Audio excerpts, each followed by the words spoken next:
I've been driving Uber for about 3 years now, and while I've had my fair share of strange passengers, nothing prepared me for what happened one night last year that changed the course of my life. It was a Friday, just past midnight, when I picked up a guy named Anthony from a bar downtown. Normally I wouldn't be driving around this late, but I really needed the money since I was behind on my rent. The man was quiet at first, looked a little drunk, but nothing too crazy. He sat back in the seat, gave me an address about 20 minutes away, and we were off. After about 10 minutes of driving, I noticed him fidgeting with something in the back seat. I didn't think much of it at first, but then he started asking me weird questions. "You ever think about just quitting this job? It's dangerous at night, you know," he said. I was a little taken aback, but figuring he was just awkwardly making conversation, I laughed it off and said something about how it pays the bills. That's when I noticed something in the rearview mirror. He wasn't just fidgeting, he was reaching into his jacket. I immediately felt my stomach start to churn. Trying to stay calm,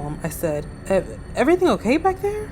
Anthony didn't answer. Instead, he pulled a weapon out of his jacket and pressed it hard against my arm, which was resting on the center console. I felt the cold blade against my skin and nearly had a panic attack. I began pulling to the side of the road, my hands trembling on the wheel. "Get out," he ordered, and I slowly unbuckled my seatbelt, trying to keep calm and think of a way out. As I opened my door, he lunged forward, trying to climb into the front seat. In the struggle, his knife nicked my arm, leaving a small cut that stung like hell. Panic surged through me, but as he twisted to try to pull himself through the front seat, he got stuck in the narrow gap between the front and back seats. I seized the moment. I quickly reached for my pepper spray on my keyring and aimed it for his face. "Get out!" I shouted, my heart racing. Before he could react, I sprayed him right in the eyes.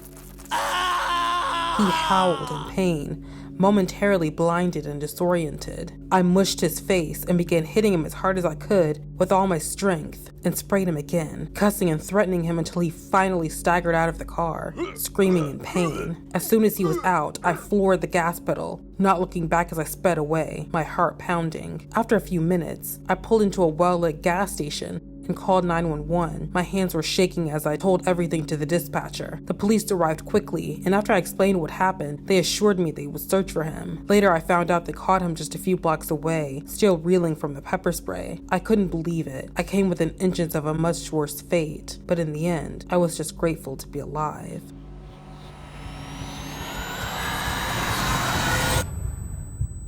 This happened a few years ago, but it still makes my skin crawl every time I think about it. I had just moved into a small house in a quiet neighborhood, living alone for the first time. It was the kind of place where people left their doors unlocked and kids played outside until dark. Super safe, or so I thought. One night I was home alone, relaxing on the couch, watching TV, when I heard a knock on my living room window. At first I thought it was the wind or a tree branch, but then I heard it again. This time it was louder, deliberate. My heart started pounding. I turned off the TV and just sat there, listening. But now it was coming from the back door. How the hell did they get back there so fast? My mind raced with fear. I pulled the curtain back just a bit, and when I looked outside, no one was there. The street was completely empty. Then I heard it again. My stomach flipped. Someone was walking around my house, knocking on each door and window like they were checking them. The knocks started coming faster now. I was frozen with fear. Whoever was outside was trying to break in. I called the police. 911, what is your emergency? My voice was shaking as I explained what was happening. They told me they would send someone, but it would take several minutes before they arrived. I was staring at the front door, praying it would hold. But then I heard the sound of metal scraping, the unmistakable sound of someone messing with the lock. Instinctively, I ran to the kitchen to grab a butcher knife. The lock started clicking, and suddenly, the front door swung open. I barely had time to lock myself in the bathroom before I heard the heavy footsteps inside the house. My hands were shaking so badly, I could hardly hold onto my phone. I quietly whispered to the dispatcher what had happened, and they urged me to stay calm. But I could hear the person moving through the house and glass breaking. The person was searching for me. Then, just as they approached the bathroom door, they began to try to kick the door down. Just then I heard sirens coming from outside. Faint at first, but getting louder. I held my breath. The kicking stopped. There was a long, horrible silence. I prayed they would leave, but then I heard them moving again, faster now, heading toward the front of the house. The sirens were practically outside. I stayed in the bathroom, trembling until I heard the officers announce themselves. "Police, Anybody in the house, announce yourselves now. I finally felt safe enough to come out of the bathroom. They found the front door wide open and muddy footprints all over my living room. The lock had been completely busted, pried open with a crowbar. The police told me the culprit must have gotten scared from the sirens and ran away before they could be caught. They never found out who it was, but the thought of how close I came to facing that intruder still haunts me to this day. I moved out of that house the very next week. I never wanted to be alone in that home ever again.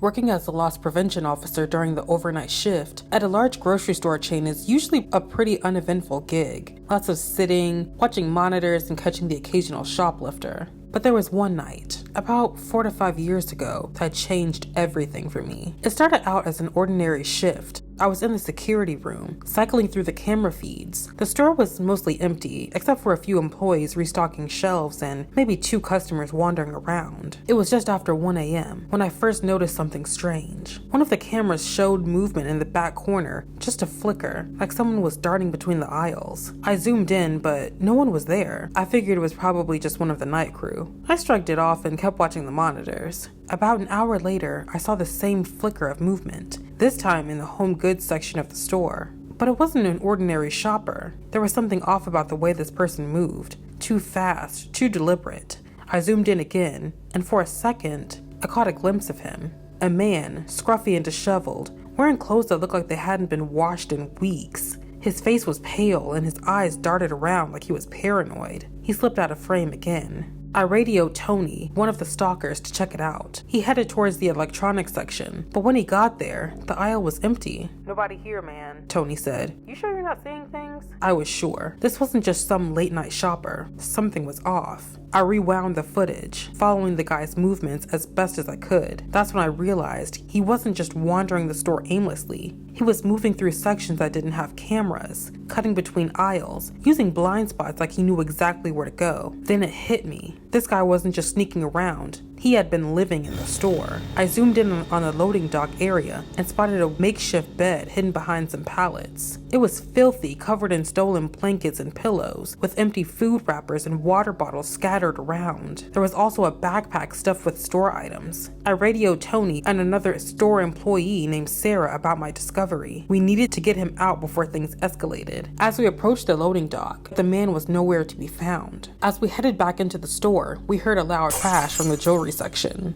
Rushing toward the noise, my blood ran cold. The man was behind the jewelry counter, frantically trying to smash open a display case. "Stop!" Tony shouted, but it only made things worse. The man grabbed a glass display stand and swung it at the case, shattering the glass and sending jewelry spilling onto the floor. He began stuffing the jewelry into his pockets before he dropped the stand and bolted for the exit. But thankfully he didn't get far. One of his feet slipped on the broken glass and he went down hard.